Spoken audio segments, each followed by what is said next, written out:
একটা সময় প্রচুর বডি শেমিং এর শিকার হয়েছিলেন ঢাকাই সিনেমার নায়িকা প্রার্থনা ফারদিন দীক্ষিত। অসুস্থতার কারণে শারীরিক স্থূলতা এবং সে থেকে সমালোচকদের নানা মন্তব্য অনেকটাই প্রভাবিত করে দিঘিকে। শোবিজ অঙ্গনের তারকা ব্যক্তিজীবন নিয়েও তুমুল আগ্রহ ভক্তদের।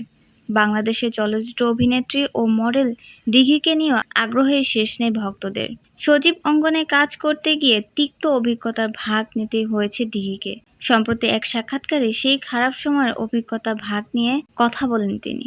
বডি শেমিংয়ের শিকার হয়ে কেউ অনেক ট্রমাটাইজ বা ফ্রাস্ট্রেটেড হয়ে পড়তে পারে, অথচ মানুষ সেগুলো না ভেবেই বডি শেমিং করে ফেলে বলে জানান অভিনেত্রী।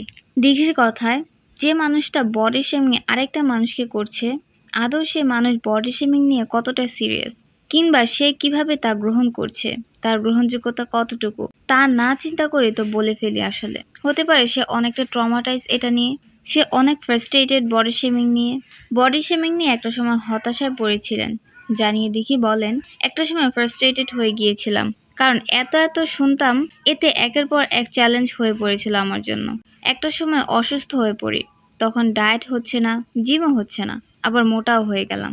এরপর যখন ঠিক করলাম আমাকে শুকাতেই হবে, তখনই এসে পড়ল কোভিড।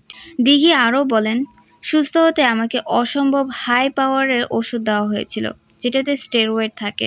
ওটা শরীরে যাওয়ায় এতটা লেভেলে ফুলে গেলাম, আমার নিজেকেই আমি চিনতে পারছিলাম না। আমার বডি অনেক ভারী হয়ে গেল, দুর্বল হয়ে গেলাম।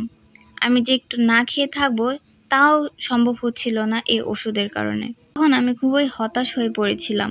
স্টেরয়েডের জন্য যেটা হয়, কিছুতেই শুকানো যায় না। একটা বছরের মতো ভুগতে হয়েছে আমাকে, প্রচুর কষ্ট হয়েছে শুকাতে।